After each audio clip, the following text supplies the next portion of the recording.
मोदी जी ने दिल्ली में गाड़ दिया है बीजेपी का झंडा और कांग्रेस को फिर से मिला है अंडा। देखिए, सस्ती शायरी तो हमने बहुत सुनी, लेकिन सस्ती शायरी सुन के मजा नहीं आता ना, कुछ बढ़िया पढ़ के आया करिए, से बोलना करिए। जब देखता हूँ तो एक ही कहावत याद आती है, रस्सी तो जल गई लेकिन बल नहीं गया है। महिलाओं को देख के मन में कहावत याद आया करे। महिला करेगी। पिछली डिबेट में म्याऊ म्याऊ कर रही थी, एक और कहावत याद आ गई, खिसियाई बिल्ली खंबा नोचे, ओ गई बिल्ली। के लिए एक और अर्ज कर देता हूँ, नहीं कर देता हूँ, अरे मत करिए। इनको देख के यही लगता है तुम इतना जो मुस्कुरा रही हो, क्या गम है जिसको छुपा रही हो। ये तुम तड़ाक में मत उतरिए, आप तुम तड़ाक में मत उतरिए, क्योंकि अगर आप तुम तड़ाक में उतरिएगा मैं तुम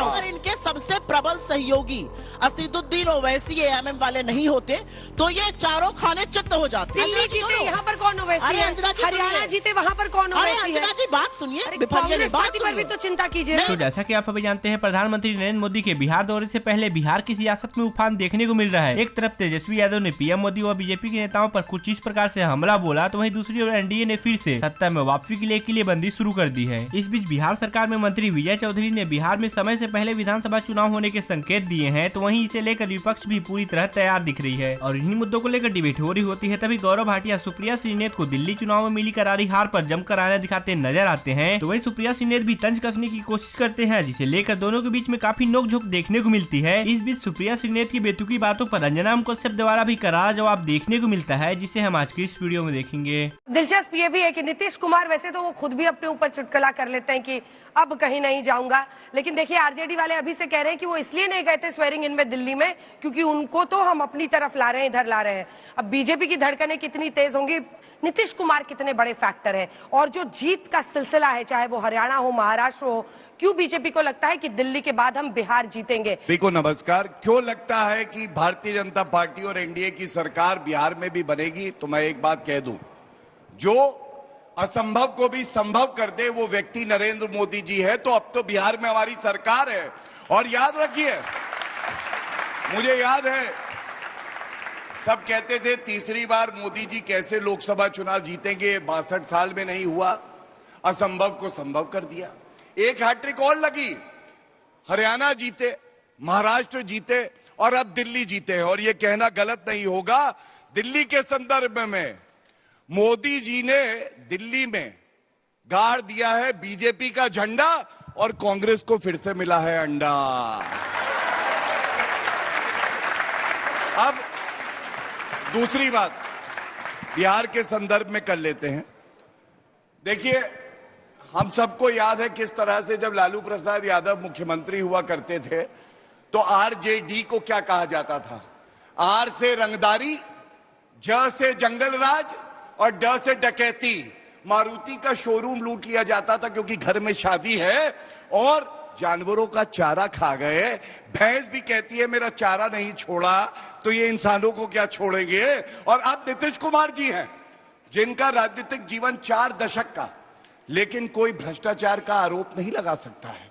और इसलिए मैं कहता हूं, अभी बजट आया अंजना जी, मुझे याद है वो दिन, बिहार के लिए हमने विभिन्न योजनाएं दी, मखाना इंडस्ट्री की बात हुई, नालंदा यूनिवर्सिटी की बात हुई।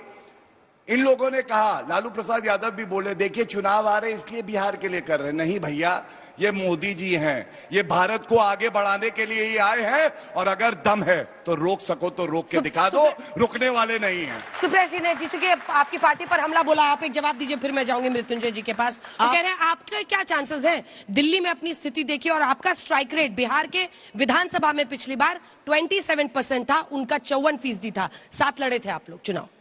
आप सबको सबसे पहले तो मेरा नमस्कार, मेरे फेलो पैनलिस्ट को भी। देखिए, सस्ती शायरी तो हमने बहुत सुनी, लेकिन सस्ती शायरी सुन के मजा नहीं आता ना, कुछ बढ़िया पढ़ के आया करिए, बढ़िया लिख के आया करिए। पढ़ी लिखी ऑडियंस है, हर जगह वही सस्ती शायरी पढ़ना। आपने एक लाइन बोली जो असंभव को संभव कर दे। बिल्कुल, आज तक आजाद हिंदुस्तान में बेड़ियों और हथकड़ियों में भारतीय कहीं से नहीं आए थे। उस असंभव को संभव करने वाले नरेंद्र मोदी हैं और बेड़ियों और हथकड़ियों में लग के हमारे भारतीय तब आ रहे हैं जब मोदी जी ट्रंप के बगल में गलबहिया करके आए हैं। असंभव को संभव कर दे, असंभव को संभव कर दिया। पूछा गया अडानी पे सवाल, अमेरिका में कहते हैं ये व्यक्तिगत मामला है, इस पर हम लोग चर्चा नहीं करते, व्यक्तिगत है। अरे जिगर के टुकड़े का मामला है तो व्यक्तिगत ही होगा, ये असलियत है, व्यक्तिगत मामला है। ये अंतिम बात कह के मैं अपनी बात खत्म करती हूँ। 2020 का चुनाव था, अगर इनके सबसे प्रबल सहयोगी असीदुद्दीन ओवैसी एएमएम वाले नहीं होते तो ये चारों खाने चित्त हो जाते। इनको बचाने ऐसे ही लोग जाते हैं। कहां पर? और बिहार में कितनी तमाम सीटें थी। और एक मिनट, दिल्ली जीते, यहाँ पर कौन ओवैसी है? हरियाणा जीते, वहाँ पर कौन ओवैसी है? अंजना जी बात सुनिए, कांग्रेस पार्टी पर भी तो चिंता कीजिए। नहीं, मैं चिंता भी और करूंगी, आगे सुनिए।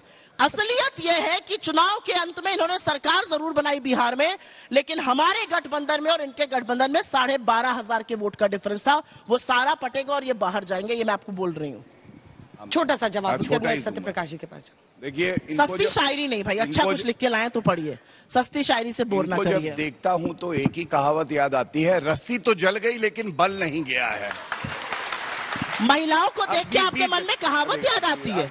बड़ी अजब बात कर रहे हैं आप। महिलाओं को देख के मन में कहावत याद नहीं आती। महिला करेगी। पिछली डिबेट में म्याऊ म्याऊ कर रही थी, जनता ने आवाज निकाल दी। मोदी जी करते हैं, अडानी का नाम सुन के म्याऊ म्याऊ, वैसे बड़े शेर बनते हैं। अडानी का नाम सुन के म्याऊ म्याऊ, वापस टॉपिक पे, वापस सुन के म्याऊ म्याऊ, ये मोदी जी करते हैं। मुझे मत बताइए। एक और कहावत याद आ गई, खिसियाई बिल्ली खंबा नोचे, ओ गई बिल्ली।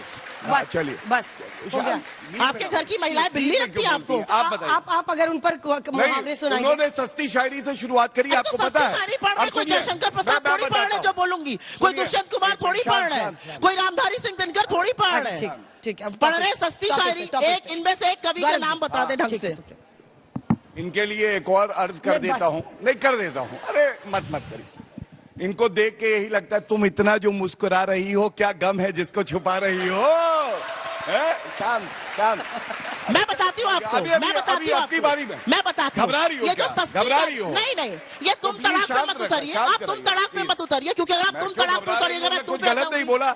आपने सस्ती शायरी बोली। असली बात ये है, बताया आपको, असली बात ये है का जवाब पत्थर से मिला तो म्याऊ म्याऊ करने लगी। म्याऊ, अरे म्याऊ म्याऊ तो सिर्फ मोदी जी करते हैं। मोदी करते म्याऊ, बड़ी हेडलाइन, मोदी करते म्याऊ, अडानी के नाम पर म्याऊ, चीन के नाम पर म्याऊ म्याऊ म्याऊ म्याऊ म्याऊ म्याऊ म्याऊ, मोदी जी करते हैं, मैं नहीं करती। अब बोलिए, मोदी जी करते हैं म्याऊ म्याऊ। अब टॉपिक पे ये सारे तीर निशाने पे लगे, गर्व है मुझे, मैं भारतीय जनता पार्टी का मुझे लग रहा है मैं जूम में आ गई हूँ। बात चलिए आप लोग। हाँ सुनिए, प्लीज।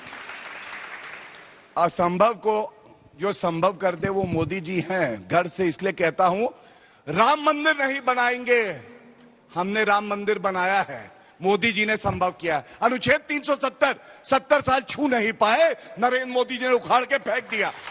ये कहते थे ये होम ग्रोन टेररिज्म है। जब पुलवामा में हमला हुआ भारत में, बालाकोट एयर स्ट्राइक हुई, पाकिस्तान को घुस के ठोका, यह है मोदी जी।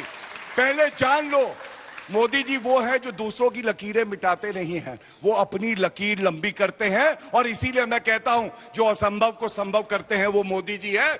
और डंके की चोट पे कहता हूं, बिहार भी जीत के जाएंगे, तुम देखते रह जाओगे। देख लेना, ये ईमानदारी की ताकत है, जनता के आशीर्वाद की ताकत। ऐसे मुंडी लाओ और बोलो अच्छा है। खैर इधर गौरव भाटिया ने कांग्रेस पर वक्ता को करारा जवाब दिया तो उधर टीवी एंकर अमिताभ अग्निहोत्री ने रामलला के नाम पर राजनीति करने वालों पर तंज कसा है। उन्होंने सोशल मीडिया पर यह पोस्ट करते हुए कहा कि देश में कुछ राजनेताओं ने लोकसभा चुनाव के बाद भविष्यवाणी कर दी थी कि अयोध्या रामलला के दर्शन के लिए 1000 लोग भी नहीं आएंगे। उन्होंने कहा था कि अयोध्या में सब भाजपा का प्रचार था जो फेल हो गया है। आगे उन्होंने ऐसे राजनेताओं को आईना दिखाते हुए कहा कि क्या वे नेतागण इन दिनों अयोध्या जी में उमड़ रहे विशाल जन समुद्र को देख पा रहे हैं। इस बीच आचार्य प्रमोद कृष्णम का भी सीएम योगी द्वारा विधानसभा में दिए इस बयान पर बड़ा रिएक्शन देखने को मिला है। अगर श्री राहुल गांधी की उपस्थिति भाजपा की जीत की गारंटी है तो उत्तर प्रदेश में से अखिलेश यादव की उपस्थिति भाजपा की जीत की निश्चित गारंटी है। और ये गारंटी उपचुनाव ने दे दिया है, ये उपचुनाव दे चुका है। और ठीक ही बात है, पप्पू और टप्पू में बहुत अंतर थोड़ा है, नाम का असर होता है। चच्चू ने वैसे थोड़ा नाम रखा है। उन्होंने इस वीडियो पर अपनी प्रतिक्रिया दी और मजे लेते हुए सवाल किया कि पप्पू के विषय में तो सभी जानते हैं, किंतु ये टप्पू कौन है। उन्होंने आगे कहा कि थोड़ा ज्ञानवर्धन करने की कृपा करे योगी आदित्यनाथ जी। ऐसे वीडियोस के लिए और हमारे साथ जुड़े रहने के लिए चैनल को सब्सक्राइब जरूर कीजिएगा।